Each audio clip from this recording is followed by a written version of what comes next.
Good morning, and I am going to be talking today on the power of an inspired action journal. How this came about was I had been posting a couple of things in my Facebook, and somebody responded and said, tell me more about what did you allude to this inspired action journal that you've been talking about. And the reason I had put that in the comments was somebody had suggested I put things on my vision board. And I said, well, I don't even have to put it on my vision board because I put it in my inspired action journal, and it happens just like that. And so of course there was some interest there, and it takes a little bit more time to explain the whole process rather than just putting it in a comment. So here you go. Now, the Inspired Action Journal has some prerequisites to it before you actually, start whipping it out and using it. Those two prerequisites are, number one, is that you have to actually believe that there is a higher power than you, something outside yourself that is benevolent and wants to help you and that is there to support you. So whatever that is for you, great. For me, it's God. And so that's who my higher power is. Also, the second prerequisite is that you're willing to act. Doesn't matter what message you get or what you're told to do, you just do it. Because as I have found, it's not what comes out of my action so much as, the response that other people give. My only responsibility is to act on what I'm told to do. And as long as I'm doing that, I will continue to get inspiration.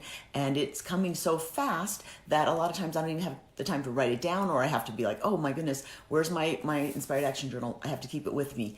Because the faster you act, the more you will get, the more inspiration you will get. So keep that in mind. If you're not getting much inspiration, it's because you haven't acted on the information you've gotten in the past. So note to self. Now, the next thing is, how do you know that it's inspiration? And this is the difference for me. It's you should do this, little voice in my head, you should do this, versus I should do that. Because that's me. I should do this. Okay, so it's just me saying something. You should do blah, blah, blah. You should go down the street and meet your neighbor. You should call somebody. You should write this letter. You should do whatever. That's the inspiration, and that's how I know. Now, it's not for me to question. Is it from God? Is it not from God? Anything that comes in that way, I just do it. And so I learned about this concept last November, and I started keeping my little action journal. It's just really small, and I write things down.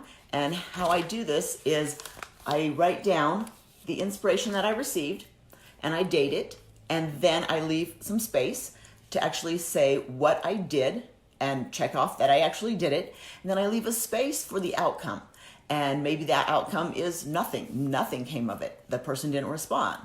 Or maybe the outcome comes, a few weeks or a few months later. But I go back and write it in there. So it's reinforcing to me that I'm getting inspiration and I'm acting on it, and I'm getting the results that are going to lead me towards my goal. So for example, one of the very first ones I got was to message a specific person who I'd been working with, and she had moved on to a different position. And I was kind of sad to see her go because I thought she had a lot of talent. And because of the way things worked out, I was thinking she might be feeling a little bit conscientious about how things happened and how she was kind of asked to move on, etc. And so part of me wanted to reach out. Part of me was sort of a little bit hesitant, thinking, I don't want to make an awkward situation even more awkward, but, I was told to do it. So I sent her an email and I said, hey, happy to have known you and to have worked with you. Sorry that you weren't able to stay with us longer, but, I wish you all the best, and I know you're absolutely talented and will do great things. Well, she responded, thank you very much. About a month later, she followed up and said, hey, I'm in charge of getting speakers for a speaking group, and I would love to have you come and speak to our group, which was, the perfect group for me to be speaking with.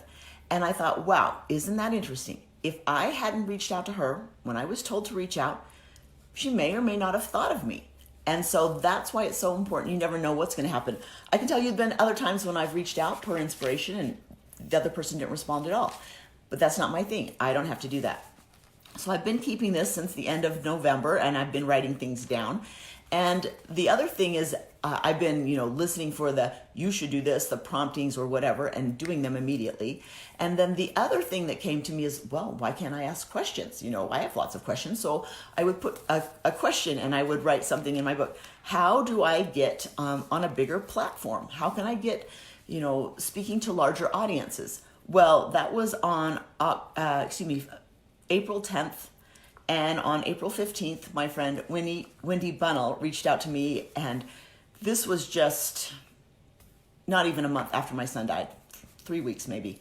And she said, Lark, this is so awkward, and I am so hesitant to bring this up, but I keep feeling prompted to ask if you would be on our board for our interfaith women's group. You've got this. And I said, you know what, Wendy, you're actually an answer to my prayers. Because up until my son died, probably the answer would have been no. It didn't align with the goals and the direction I was going. But now this absolutely aligns with my message and my purpose and my mission and what I need to do. So I would love to be on your board. And I think she was somewhat relieved because she was like, oh, this is awkward. And, the timing's not good. That's what she was thinking. But the timing was perfect. So I felt prompted, to take this and to ask that question. She felt prompted to reach out to me, and that's the beauty. Now, what's been happening even just a couple weeks ago is I started asking questions in my mind, but I actually forgot to write it down. And one of those questions was, in the morning time, I said, how can I, what should I be doing? What's my next step to get my message out to an even broader audience? And I happened to be scrolling through my Facebook feed, and it popped up, be on other people's podcasts. And I'm like, that message was for me. And it was answering a specific question that I had. And it was also, I was being alert and aware to my surroundings and the information that was coming into my world. And that's so important as well, because a lot of times we're on autopilot and we're in our head and we're not looking at the messages that God is trying to send us. So I invite you to be more aware and attentive to what's coming into your life. So that was great. And I reached out that following Monday to people and I said, hey, I've been inspired to be on other people's podcasts. Who do you know that has a podcast that their message would align with my message?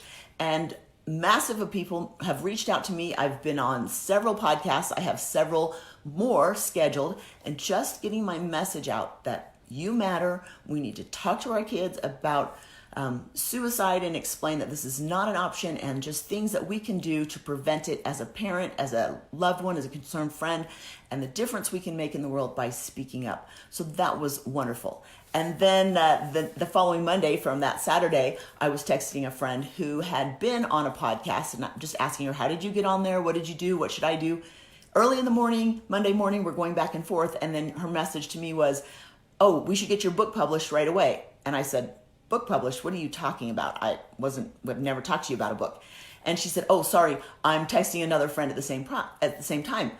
But I took it as a message from God telling me I needed to write a book.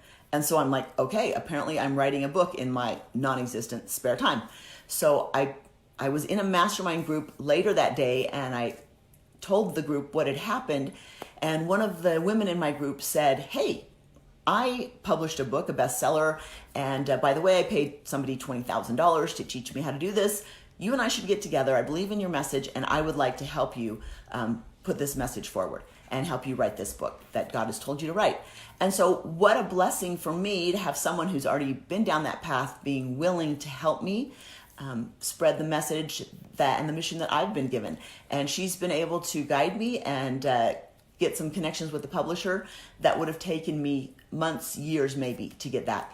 So I want to explain power of the Inspired Action Journal. Do it. It will change your life, and it will get you farther along than anything you might have tried in the recent past. Thanks, guys.